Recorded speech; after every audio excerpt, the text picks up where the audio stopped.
Welcome to the Woodpreneur podcast, the number one podcast for the business and marketing side of the lumber, woodworking, hardwood flooring, and sawmill industry.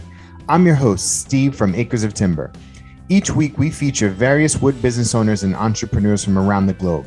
We share their stories, paths, insights so that you can network, learn, and grow your own wood business.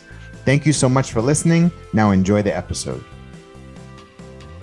The Woodpreneur podcast is proudly sponsored by Acres CRM. Acres CRM is the wood industry's only customer relationship management software dedicated to helping you automate your sales and marketing so that you can focus on serving your customers and growing your business. You can visit acresoftimber.com to learn more and to schedule a demo. Once again, that's acresoftimber.com. Hey, welcome to a brand new episode of the Woodpreneur podcast. This is your host, Steve. Today's guest is Tim Mills from Lakes Region Woodworking. How you doing, Tim? I'm doing all right. How you doing, Steve? Good. Hey, why don't you tell everybody about your company? How'd you get started? Well, I've been a carpenter pretty much my whole life. So I've been doing woodworking. I started off in high school, absolutely fell in love with woodworking, working with my hands. And it just kind of grown from there. I never really got into the actual woodworking aspect of it until I moved into the house that I have now. Now my basement is huge. So I took over part of that as my actual wood shop. And I've just been acquiring tools and stuff over the years. And being a trim carpenter, you kind of learn a lot of things about different woods, how to do different things. And I've always just liked creating. I get these ideas in my head, and then I just want to bring them to life. So that's what really sparked it all. As far as the business goes, in 2017, I actually had a video go viral. Oh, wow. Before it was cool. And it was 50, 60, 70 million people saw the video. It was absolutely insane. It was a gift wrap organizer that slides under your bed. And even to this day, it still gets shared around Christmas time. I still get people from it. But anyway, so what I ended up doing is I started Lakes Region Woodworking. And I started all the social media, the Facebook page, I started the Instagram and all that stuff. And I just started gaining followers from that video. And I just kind of leveraged it. Honestly, I took advantage of it and I just took all the followers in. And honestly, since then, I've had a couple of videos, not quite crack off quite like that, but I just started creating different things and finding what would work for me. And my customers, they seem to love cutting boards. So I got really deep in the weeds and making exotic wood cutting boards. And usually I only do it seasonally. You know, I'll make a big batch around Christmas time. And then usually the rest of the year, I just build all the stuff that I want to do. Yeah. I'm kind of fortunate in the fact that my business is just fun for me. Yeah. It's just a hobby. It's not something I rely on the income or whatever. So a lot of times what I do is I just build stuff that I want. And if somebody else wants it, they can buy it. If not, I'll keep it. So I'm kind of lucky in that sense. Are you still a trim carpenter?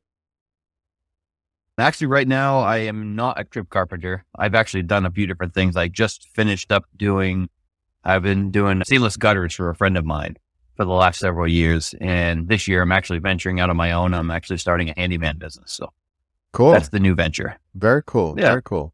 Your work is beautiful. How have you sort of leveraged, like specifically, the viral nature? Like what other marketing are you doing?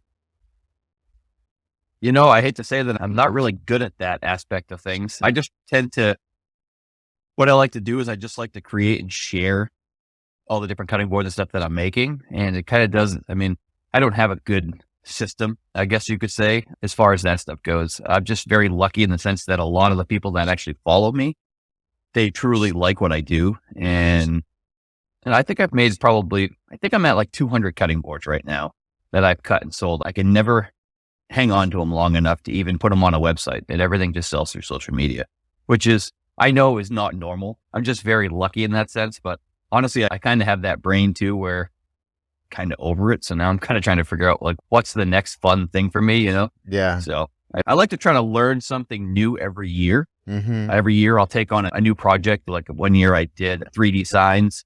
So that's kind of where I'm at right now. I'm learning different ways that I really like doing that stuff. So I try to keep it fun. I do tend to get bored, and then that creative juice just kind of flows away, and that's always a bad thing. Yeah. Maybe we'll turn this into like a pure coaching session. What's your goal this year? What do you want to do? Honestly, the goal so I guess really the big thing would be to be able to create some really cool 3D signs this year and potentially either keep them for myself or if they can sell. I guess my big issue that I have with where Lakes Region Woodworking is right now is everybody sees me as a cutting board maker. I'm trying to figure out how do I venture out of that, because that's what my following is here for the most part. So I'm trying to figure out, like, how do you transition into something else? I mean, I wouldn't mind complimenting and having both, but that's a tough thing. Yeah. Yeah. You know what? I definitely hear that. It's, I had a client, he was like the small gift guy, right? That's what he was known for. And he wanted to venture off and not be the gift guy anymore. He wanted to be something else, right? And the most important thing is really, it's about making that decision and being absolutely clear about what you want to happen as a result of it, right? So like, what would you rather be known for instead? That's a great question, Steve. Yeah. Yeah. Honestly, I hate to say I've never really run my business like a business. I've always just run it as a hobby and I'm lucky I get to sell some stuff. So I've never really sat down and laid it all out. Yeah. That's a tough question to answer. What do you like to build? I really like a little bit of everything. I like things that challenge me creatively. That's the part that I think I enjoy. And I think that's why I like it so much. I've enjoyed doing like the 3D signs and stuff, but there's so many things that I just like to get an idea in my head and then I just kind of bring it to life. So I'm not a huge furniture guy. I don't build a ton of furniture. Mm-hmm. I definitely do a lot more like home decor type of stuff, 3D signs, cutting boards. And you like that stuff? That kind of stuff. I do love that stuff. Yeah. And so shop organization is a big thing that I love doing too. Yeah. I'm super OCD. I love to create things that make organization. Everything should have a place. So I do enjoy that kind of stuff too. What about your handyman business that you said you were going to start? Or what about your trim, like leaning back into your trim carpentry skills? Any chance that you can go back to that, or that you're past that? No, that's what I'm kind of, I want to really leverage this year. I'm going to focus a lot of energy on the handyman business, but what I really want to figure out is how to incorporate the handyman part, but also incorporate my trim carpentry skills. To be able to do woodworking, possibly. Like you could do built-ins, right? Yes. Yeah, absolutely. So I'm kind of leveraging a little bit towards that stuff to find out like what people really want from me. I guess that's the hardest part, is really finding out, as you know, just starting on a business, what do people want out of you? What do they looking for from me? So that's kind of where I'm at with that right now. I'm trying to figure that stuff out. So we're talking January 4th, 2024. Project out your goals. You're putting me on the spot here, Steve.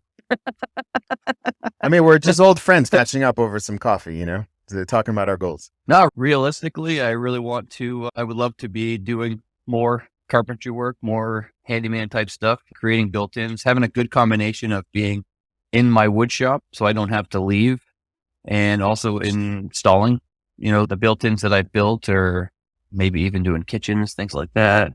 I really think it's just a matter of having a good steady flow of work that would allow our family to live a good life, and be financially better and be able to take vacations and all that kind of stuff. So that's kind of my big goal for this year. Does your wife work?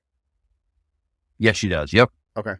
So I think, look, the thing that I would do is I would quickly this year make a plan to start incorporating everything under your company. The biggest thing that I see is that you have an opportunity to incorporate everything. You have a great name, Lakes Region Woodworking, and it's big and broad enough that you could quickly move out of your cutting board persona, right? Because the biggest thing that I see is you can't, unless you're combining it. There's a guy named West Coast Boards, Ryan, like he makes a living from cutting boards, but he also has a YouTube channel, and he leverages his YouTube channel to make money from his cutting boards and, all of the ad revenue. Yep. And so, but not everybody has the skills or the time and the effort in order to start building a personal brand. But you have an amazing advantage over anybody else. And you know what that is? It's your carpentry skills. And carpentry skills are big ticket items, right? And so you can look at your, like, one project. You could do a built-in for one project. That's like $5K right there. You do 2 projects a month, that's $10K. You do that 12 times in a year, that's $120K a year business, right? And I'm sure you've worked on crews before, right? Yes. You could probably hire on another person or two and start building a crew and team around you. Next thing you know, you have a $500,000 carpentry business, right? I bet you can make kitchen cabinets, can't you? I can, yeah. Yep. Right? Imagine being able to do a built-in kitchen cabinet for $75,000 custom. Right? Like, you have that skill. That's an advantage that you have because you have that experience. So for me, I'm looking at like how you can pivot into like really building this into something is one, as I would think, as big as possible, right? No more $200 cutting boards, no more, end grain cutting boards and exotic stuff. Start thinking about like, hey, and one of the things that I would leverage is your personal Facebook page and start building up a network of people around you. Are you involved in your local community? To a point, yeah. Not as much as I should be. So, I mean, you got kids, right?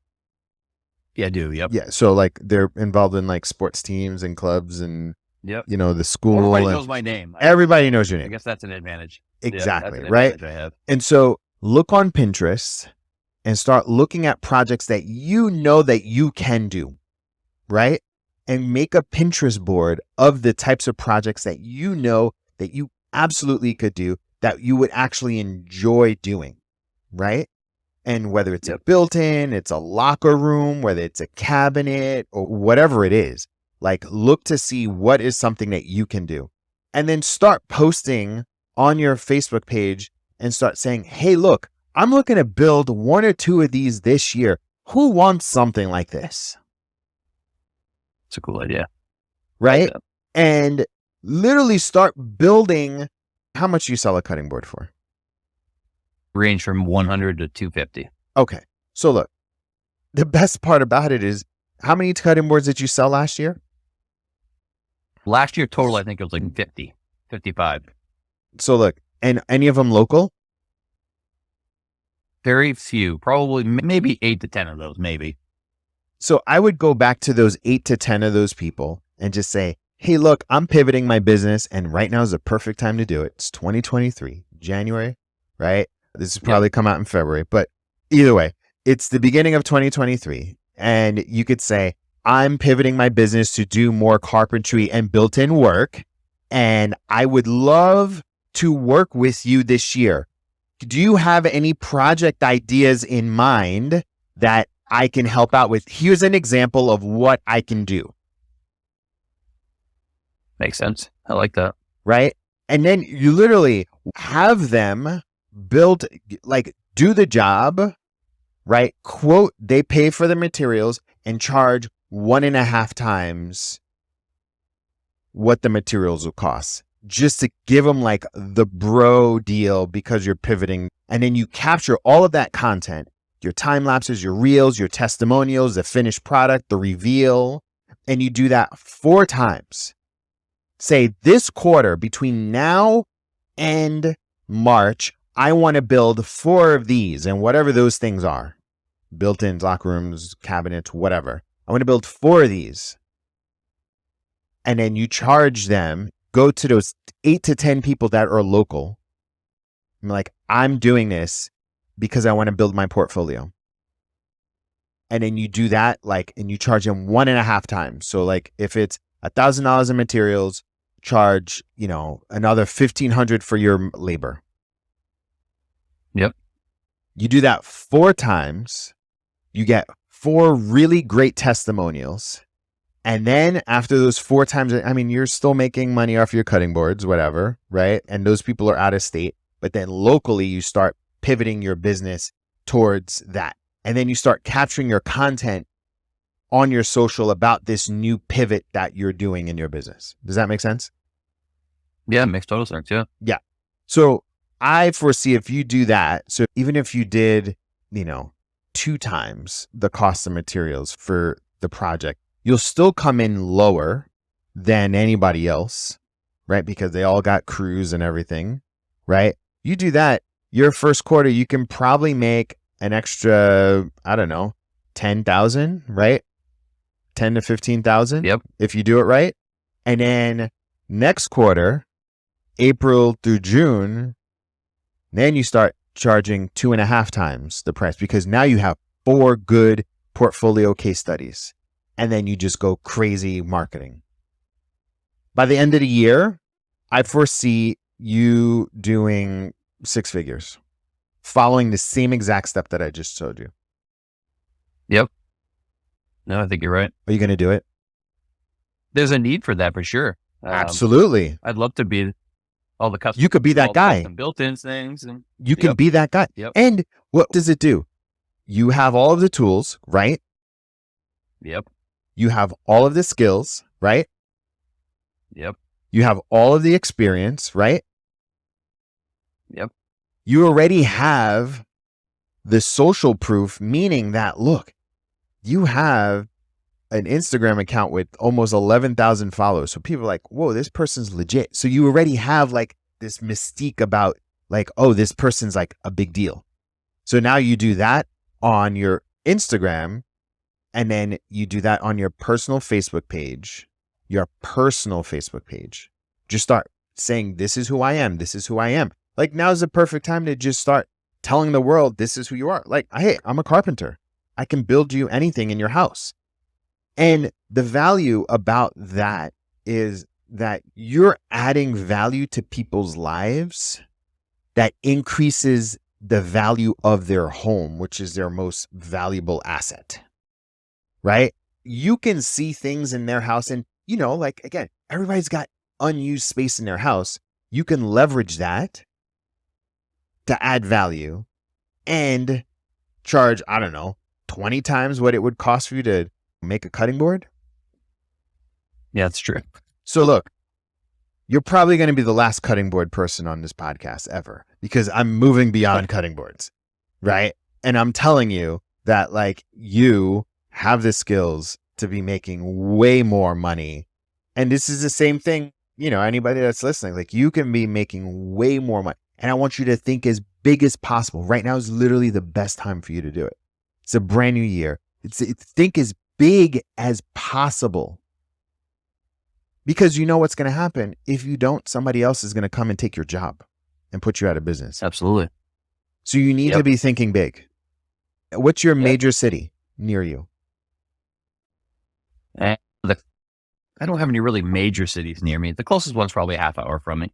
And what town is that? Concord or Laconia is big, but it's not really. Okay, Concord. I'm trying to think pretty of big, right? Yeah. So you said you're in a half hour from there? Roughly, yeah. Yep. Yeah, you can take all of the business from there. All of it. Yep. Start building networks and relationships there. Yeah. What was your question? That was my question. Yeah. I wanted to see, like, because I mean, I have some local. Yeah. But what I really want to figure out is how do I reach better people? You know, because obviously when what we're talking about is a very specific set of people. They're not just your normal.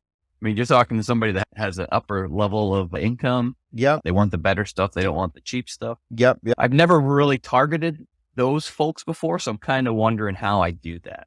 So I would, again, go back to those 10 people that you sold cutting boards to. And literally, I would write together an email or a post and just say, hey, look, I've been doing this. I'm looking to pivot my business. And these are the types of projects that I'm looking to do, right? To build my portfolio, and literally just see who responds.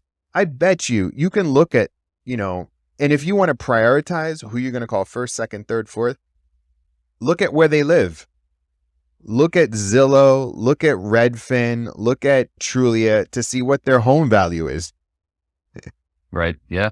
What neighborhoods do they live in? You can tell what's a wealthy neighborhood, who can afford potentially, right? And then look on their Facebook page. Friend them all on Facebook. Look to see on their Facebook page, what kind of lifestyle they're living. Are they taking vacations? Are they doing this? Are they doing that? Like, just start to look towards those types of people. That's the biggest thing. The biggest thing is, again, somebody that's hemming and hawing about a $150, $200, cutting board, that they don't value craftsmanship and hard work and detail, right? You just don't sell to those people, right?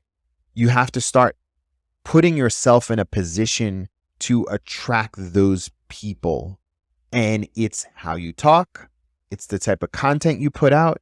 It's where you hang out. It's, your social proof and your testimonials, right? Like, listen, you can take a picture of someone else's work. I'm not saying you say that you did it. You can say, I can do stuff like this, right? Yep. And for me, if I were you, I would go to those people that you sold cutting boards to that are probably the more well-to-do. And I would say, look, I'll do this for cost if you let me photograph the work in your house. And if they have a big, beautiful house, hire a professional photographer after you finish the built-in, because people that you want to attract that can afford your work, they want to see that you've done work for people just like them. That's the key. That's the key. The proof. Yeah. The key is to be able to make sure that you can position yourself as, over the holiday break, I sold about $1,700 worth of charcuterie boards, right? And why? How did I do that? One is I posted to my personal Facebook page, right? 2, I showed the work that I was doing. 3, I talked about the craftsmanship and the quality and why I was doing the work. Like I was donating parting to charity. I love doing woodworking because it's, therapeutic. And I know that I get the feeling of knowing that my craftsmanship is in somebody's home for the rest of their life. You know what I mean? Like I portrayed my mission, my vision, my values to my community. And I put out a price out there that was literally, I still undercharged, but it was still a high amount. My average, cutting board was, I didn't make a lot of cutting. My average cutting board was like $300. I mean, my charcuterie board was $300. But it was because of the way that I positioned myself. I put content all the time out there about what I was doing. And then I made sure that I targeted those people and I put limited offers out there. So if you say, look, I have room this quarter, the next 3 months for 4 or 5 of these projects, this is what I'm doing, then you can start attracting those people. But you first need to start knowing who you are, what you're doing, and what you're offering people. Because then those people can start being attracted to you, right? Does that make sense? Right. Yep, totally. Cool. I like that. Awesome. Dude, I'm excited for you. Yeah, I am too. As you know, with anything, it's a new adventure. There's a lot of things to learn and figure out. And, it's really just a matter of having a plan and executing it, Yeah. That's sure. the key. For sure. Cool, man. Well, listen to this episode again, and I'm sure you'll take notes. But yeah, I'm excited for you, and reach out if you need anything, okay? Definitely. I appreciate that. Thank you very much. Cool. Tell your Instagram so everybody can follow. Lakes Region Woodworking. You can find me on Facebook and Instagram there. Great. Well, thank you so much for your time, and I look forward to seeing what you do this year. Yeah, I appreciate it. Thanks, Steve. All right. Thanks so much for listening to the Woodpreneur podcast, the #1 podcast for the business and marketing side of the lumber, woodworking, hardwood, flooring, and sawmill industry. If you like what you heard, please give us a 5-star rating and review. You can also tap into our community by visiting woodpreneurlife.com. Once again, that's woodpreneurlife.com. Thank you, and I'll see you in the next episode.